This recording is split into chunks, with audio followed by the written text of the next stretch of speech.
قرآن کریم میں بیان شدہ واقعات اور قصص میں سب سے بڑا قصہ موسیٰ علیہ السلام کا ہے۔ آپ اللہ کے اولو العزم رسول تھے۔ آپ کا قصہ قرآن کریم کی 73 سورتوں میں جا بجا پھیلا ہوا ہے۔ 73 سورتوں میں پھیلے ہوئے قصے کو یکجا کرنا آسان کام نہیں۔ ایسے واقعات کی جزیات کو قرآن و حدیث کی چھلنی میں سے گزارنا انتہائی ضروری ہے۔ تو آئیے سنتے ہیں قصہ سیدنا موسیٰ علیہ السلام کا۔ اللہ تعالی سورۃ القصص آیت 1 تا 3 میں فرماتے ہیں، شروع اللہ کے نام سے جو بڑا مہربان نہایت رحم والا ہے۔ تا سین میم، یہ روشن کتاب کی آیات ہیں۔ ہم آپ کے سامنے موسیٰ اور فرعون کا صحیح واقعہ بیان فرماتے ہیں ان لوگوں کے لیے جو ایمان رکھتے ہیں۔ ان آیات میں اہل ایمان کے لیے نصیحت اور یاد دہانی ہے، جبکہ انہی آیات میں فاسق، نافرمان اور کجرو لوگوں کے لیے ڈراوا اور وعید ہے۔ فرعون یعنی ولید بن مصعب بہت جابر اور ظالم شخص تھا۔ ظلم و جبر کی ان آخری حدوں کو پہنچ گیا تھا جن تک شاید انسانوں میں سے کوئی بھی نہ پہنچا ہوگا، یہاں تک کہ اس نے رب ہونے کا دعویٰ کر دیا۔ وہ اللہ تعالیٰ کا انکار کرتے ہوئے کہا کرتا تھا۔ فرعون کہنے لگا، اے درباریوں، میں تو اپنے سوا کسی کو تمہارا معبود نہیں جانتا۔ کہنے لگا، تم سب کا رب میں ہی ہوں۔ اس نے الوہیت اور ربوبیت دونوں میں اللہ تعالی سے جھگڑا کیا۔ یقیناً فرعون نے زمین میں سرکشی کر رکھی تھی اور وہاں کے لوگوں کو گروہ گروہ بنا رکھا تھا اور ان کے ایک فرقے کو کمزور کر رکھا تھا، اور ان کے لڑکوں کو تو ذبح کر ڈالتا تھا اور ان کی لڑکیوں کو زندہ چھوڑ دیتا تھا۔ بلا شک و شبہ وہ تھا ہی فساد کرنے والوں میں سے۔ اس نے لوگوں کے گروہ اور جماعتیں بنا رکھی تھیں۔ فرعون کے زمانے میں بنی اسرائیل سب سے حقیر اور کم درجہ قوم تھی۔ فرعون نے انہیں حد درجے ذلیل اور بے عزت بنا رکھا تھا۔ سبھی کو معاشرے میں نچلے طبقے میں شمار کیا جاتا تھا، جبکہ مصر میں یہی لوگ شاہانہ زندگی گزارا کرتے تھے۔ فرعون نے اعلان کرا رکھا تھا کہ بنی اسرائیل سب کے سب غلام ہیں۔ وہ ان سے زر خرید غلاموں کی طرح مزدوری لیا کرتا تھا۔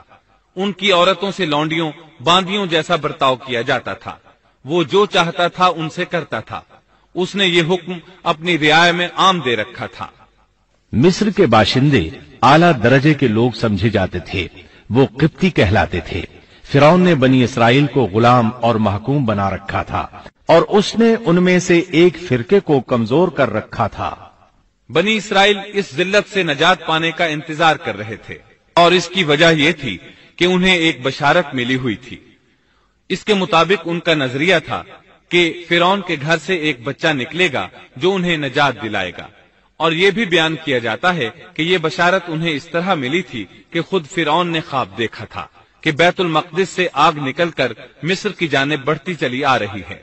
وہ آگ مصر میں موجود تمام لوگوں کو جلائے ڈالتی ہے، مگر اس آگ سے بنی اسرائیل کے گھر محفوظ رہتے ہیں۔ فرعون نے اس خواب کی تعبیر کاہنوں سے پوچھی۔ وہ کاہن اس کے نزدیک عالم تھے۔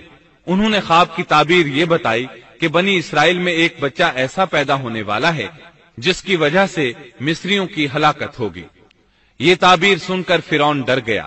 تب اس نے ایک خوفناک حکم جاری کیا، بنی اسرائیل میں جو بچہ پیدا ہو اسے قتل کر دیا جائے۔